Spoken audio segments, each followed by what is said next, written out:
इसमें हम पढ़ेंगे द्रव्यमान आयतन प्रतिशतता, यानी कि हम एक ही उसमें जो हमारा कोई भी द्रव्य हमारा घुला हुआ है उसका हमें आयतन भी निकालना है उसी में ही, और उसका द्रव्यमान भी निकालना है। तो किसी विलेय पदार्थ के भागों की वह संख्या जिसमें जो विलेय के 100 ग्राम आयतन 100 आयतन भागों में घुली हो, विलयन की द्रव्यमान आयतन प्रतिशतता कहलाती है।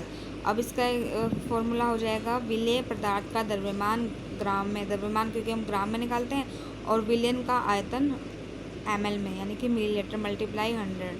अब इसका हमें विलयन का आयतन निकल के आ जाएगा। ठीक है, इसका एग्जांपल है 20 ml हमने शर्करा घोली हुई है जल में, और उसमें 250 ml हमने विलयन, उसका 250 ml का हमने विलयन बना दिया, तो उसका द्रव्यमान आयतन हमें प्रतिशतता ज्ञात करनी है। तो हम क्या करेंगे कि पहले हम देखेंगे कि जो द्रव्य था हमारा, यानी कि ग्लूकोज हमारा क्या है, विलेय है, उसमें वो 20 ग्राम घुली हुई है, और जो आयतन हमने लिया हुआ है पूरा, जो हमारा विलयन है पूरा, उसका जो आयतन है वो हमारा 250 ml है।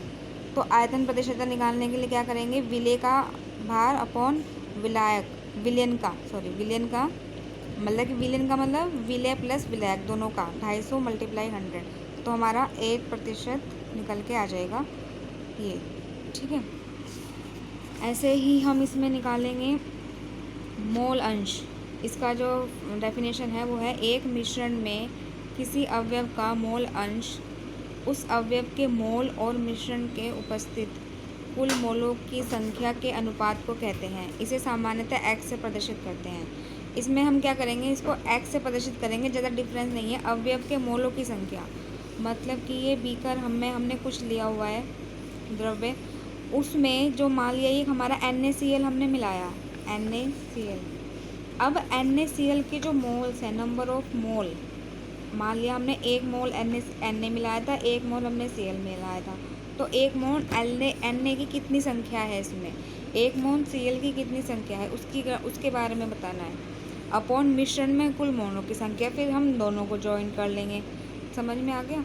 तो इसमें यदि एक द्विअंशी मिश्रण में 2 अवयव A और B है जिनके मोलों की संख्या क्रमशः Na, इसमें से हम स्मॉल na से रिप्रेजेंट करेंगे, और NB से, ये किसकी होगी, विलेय की, ये विलायक की। यदि इनके मोल अंश क्रमशः x है, मोल अंश को हम लेंगे, मोल अंश को हम XA से लेंगे और XB से, क्योंकि मोल प्रभाज हम कह रहे थे ना कि हम x से रिप्रेजेंट करेंगे, तो XA equal to Na upon Na plus NB, और XB equal to Na upon Na plus NB।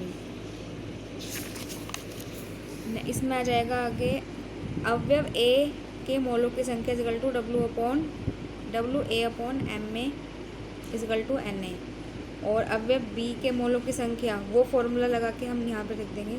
यदि किसी विलयन में I अवयव हो तो XI इजकल टू, ये हम बाद में पढ़ेंगे, ये अभी बात समझने की जरूरत नहीं है, अभी ये 12th क्लास के लेवल का है, अभी आपको ये समझना नहीं है, बस फॉर्मूला याद करना है इसका।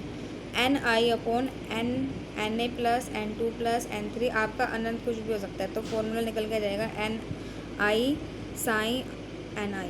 ठीक है, ये फॉर्मूला है इसका। नेक्स्ट हमारा है इसमें मोल प्रतिशत।